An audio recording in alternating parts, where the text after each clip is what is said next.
Pulp is back with another one. Today I'm coming at y'all with another reptile room tour. I know it's been a minute, gang, but your boy's been working, you know what I'm saying? I've been busy picking that cotton, man, slaving away. You know how that go. But it's raining outside. I got a little off day, so I decided I'm gonna give y'all an update on what's going on in the room. We constantly changing stuff around, switching things up. We got stuff to talk about. We got new animals. So without further ado, I'm gonna get right into it. Let's go. Alright guys, so I'm gonna start off with the Fiveline Skinks. Since these guys are out, you know what I'm saying, I'm gonna take the opportunity and get them on record for you guys. These are actually the newest additions to the room. As you can see, there is a pair of them. I just got them set up in this 20-gallon here. It's pretty, sizable for them, but I could definitely go bigger.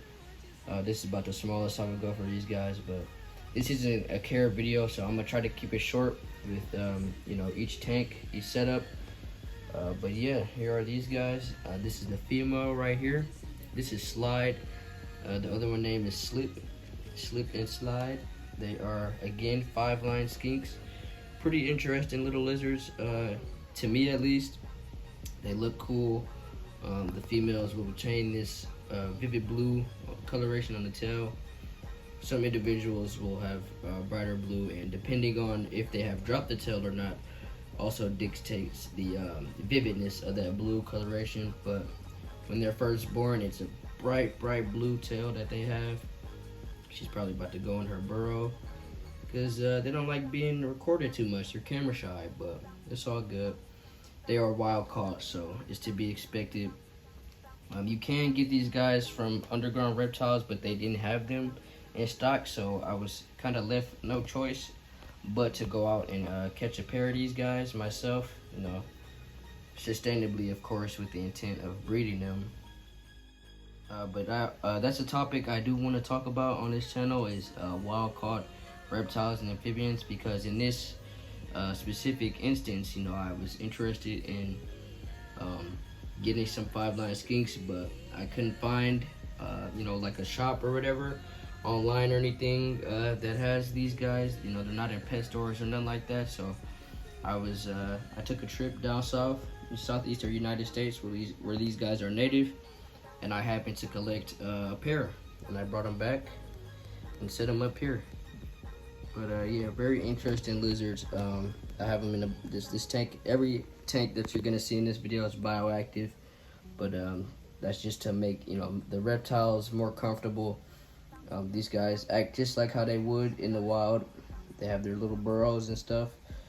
But yeah, super interesting little species that I think would be much more popular if they were maybe more available, in my opinion. But what do I know? If you guys remember before, I actually had some mourning geckos and some brown and nose in here. Since I have given the brown and nose to my cousin, who also has a small collection of reptiles and amphibians, so I gave him the pair of brown and nose, and the mourning geckos I still have in another tank. I just switched them out. So yeah. Next up, we got the amphibian gang. Here we have Lenny right here enjoying his pool, and then Miss Sherry over there in her Boston fern. I've had these guys for actually a couple years now, including Gurag, which is down there in his lair, the mighty beast. But yeah, these guys have been doing great together in this cohab setup. This is the only remaining cohab setup that I have here in the reptile room.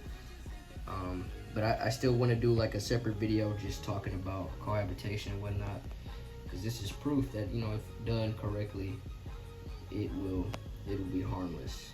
But anyway, I got these guys in the 15-gallon.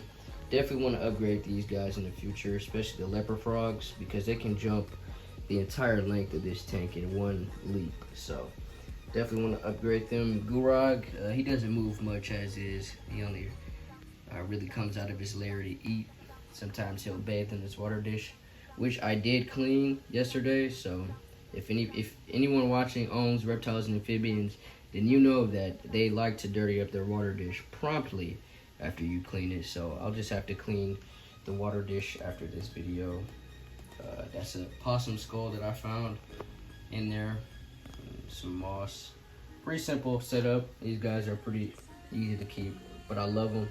These are my favorite species of frog that we have here in Wisconsin. By the way, these guys are all native to where I live here in Wisconsin. The leopard frogs and the eastern tiger salamander are native here, and it's the same case with the Fiveline Skinks. You can't really, you know, why would you go through the troubles of looking for these guys online to buy if they're wild caught online when you can just go out and find them in your backyard? You know what I mean? So basically what happened here, these guys are wild caught, but they're thriving, and I'm using them for educational purposes, you could say, to, you know, educate you guys. So pretty cool. Let's go to the next tank. All right, guys, now we're at the jungle, you know what I'm saying? If you guys don't remember, this is Randall's old tank, my crested gecko. I have since rehomed him to the cousin that I mentioned earlier in this video, who is just beginning his reptile collection. So Randall's in good hands. I get updates on Randall. He's doing nice and good. He's nice and fat. But yeah, I just wanted to do something different. I think you guys are gonna be geeked for what I got planned for this setup, so you don't want to miss it. Make sure you hit that subscribe button, turn on that bell.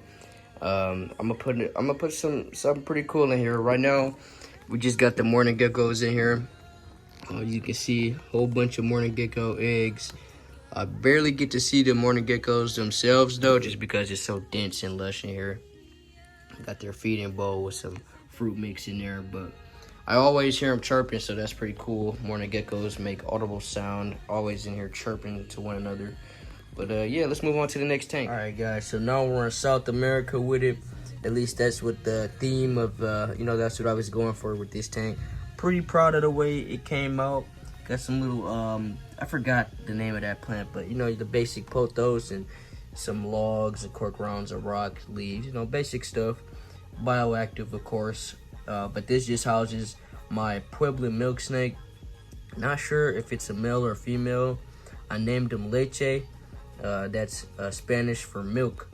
You see what I did there? You know, because South America is a Spanish-speaking country, milk snake. But whatever.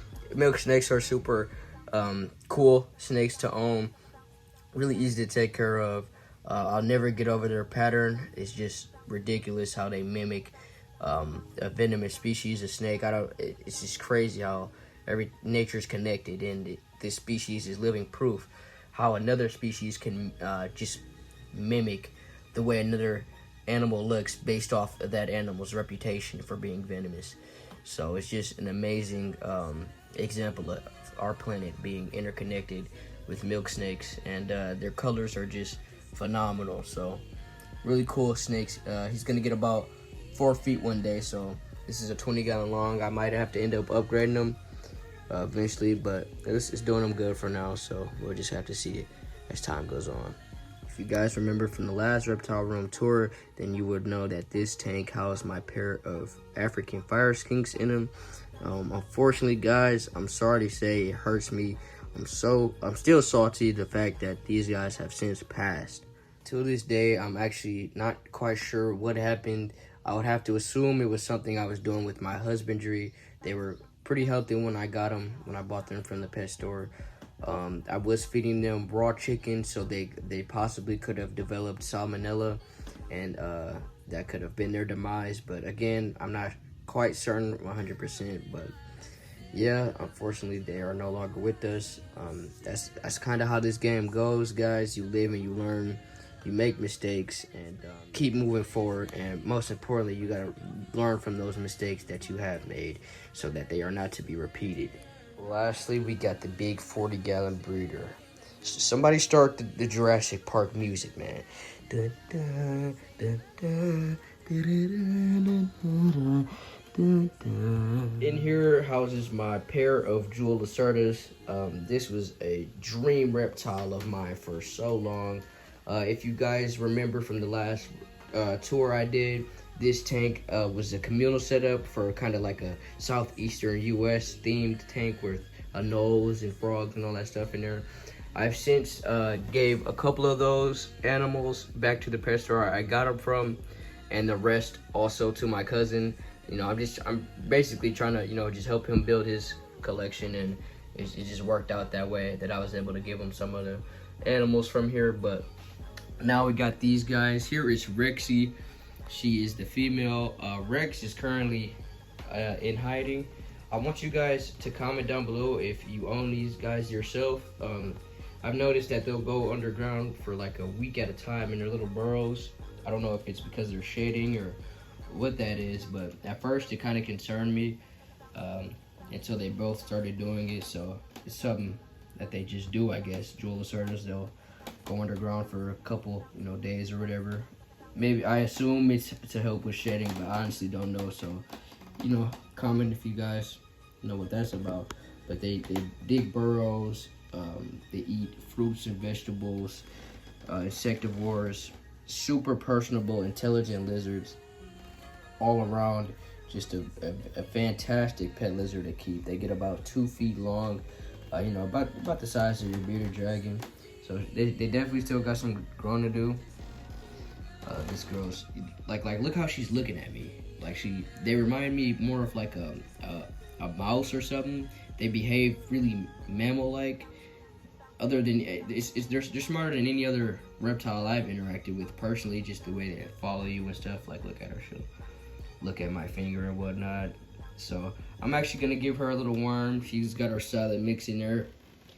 They have their preferences of food. I mean, they'll eat their salad and fruits occasionally, but man, they really want them worms, man. That's all. She's like, man, get that out of my face. Where's my worms at? You know what I'm saying? So as you can see, she's hungry. I'm gonna give her a little worm. Okay, we got my mealworms here, or super worms, my bad. These are bigger than mealworms. I got some blueberries in there for them to gut load on, but let's go give one to my girl Rexy. I'm gonna give her this little super worm. There we go. That's a happy lizard. Where you going? Where you going? Nom nom nom nom nom.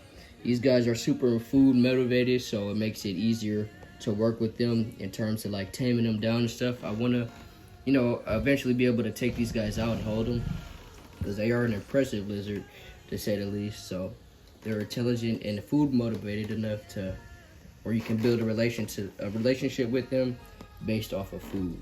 So yeah, eventually I'm gonna have to upgrade these guys to maybe like a 75 gallon long or whatever the case, preferably front opening, so I can interact with them even more so. Yeah, super dope lizard. Probably like like I said, one of the most best lizards you can get in the reptile hobby right now, in my opinion at least. They are just epic. All right guys, so that's gonna be just about it for this one. Like I said in the beginning of the video, man, this room is constantly changing. I'm constantly switching stuff around, so you definitely want to subscribe and hit that bell so you don't miss any content. You know what I'm saying? That hexagonal tank right behind us is getting some new inhabitants pretty soon. You don't want to miss that. But yeah, that's gonna be just about it. I hope y'all enjoyed the video. As always, thanks for watching. Deuces.